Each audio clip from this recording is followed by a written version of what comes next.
We're going to be building LEGO Technic set 42181, the VTOL heavy cargo spaceship LT81. Comes with 1,365 pieces. This is part of the new LEGO Technic 2024 Space Series. And this is the last one in the series that I'll be building, so I'm looking forward to it. So let's get it open and put it together.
So we finished LEGO Technic set 42181, the VTOL Heavy Cargo Spaceship LT81. This set has 1,365 pieces and retails in the US for $109.99. So before I get into the different functions of this set, one, it is a very big set. Probably bigger than the other ones they made in this set, and I was really surprised, even with the piece count, that it's this size. So the set has a little, includes a little rover, as well as a cargo box here. The front cockpit does pull down. At least I believe I built it that correctly. And it comes off. The two engines on the side turn simultaneously, so you can turn them up to the engines are up, or turn them down to the engines are down. Moving here into the bottom of the set, so the landing gear does retract and go up, and then if you want to pull it back down, it goes down. Actually have to get it all the way down. There we go.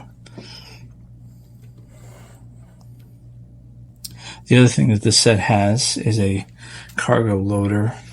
So this thing here at the bottom, that's for the cargo. So you basically just hook the cargo in here, and then you push this red tab up here, and it pulls in the cargo bay there. This set has a lot of stickers. There's literally an entire sticker sheet, and then even a smaller sticker sheet. So certainly, like I've said in other sets, be prepared to be spending a bit of time applying stickers. If you're not a big sticker fan, you might not enjoy this as much. The manual is pretty straightforward. Again, there's no introduction. It just goes straight to the build, and then moving into the back is a piece count, and then it talks a little bit about the different Space Series sets, as well as the functions of this particular set. I must say that I use the digital instructions instead of the paper booklet instructions, and I found this build to be very intricate, very detailed, but also very kind of difficult. I feel like I missed a few areas, or I feel like even after building it, I still missed a few things. I felt like there were pieces that were being put in place after certain pieces where the steps should have been reversed. Again, like I said, I used the digital instructions, so I'm not sure if the digital instructions were different slightly from the book instructions. I would expect not, but I do remember at the very beginning of the build, there was some, the steps were actually slightly different from the book. There were actually, while I was building, two pieces that came off. There's a couple of these pegs that popped off, and I honestly don't exactly know where they go. But as far as I can tell, the set still assembles, so I'm not going to really worry about figuring out where they go at this point. But I do think for the price point of $109.99, this is an absolutely excellent set. Certainly worth the price with over 1,300 pieces. The build was actually, like I said, I found it to be difficult. I think I kind of struggled a little bit, but if you're a big fan of Technic and you like LEGO Space and LEGO Technic, you will really enjoy this. Like I said, it's a very big set, and I think that that's what makes it stand out. I do feel like maybe they could have done something here. There's a lot of empty space here, and I'm not sure why that's not filled in, even with just some coverings or not, or even maybe the cargo bay can slide up into this. I feel like that's kind of something that was missed in this set. But otherwise, other than the fact that there's a lot of stickers, and I think the build was a little bit more difficult than some of the other space sets, this is an excellent, certainly worth, like I said, the value of $110 USD. So if you enjoyed this video, again, I would appreciate you clicking on like and subscribe. And again, I appreciate your support, and thanks for watching.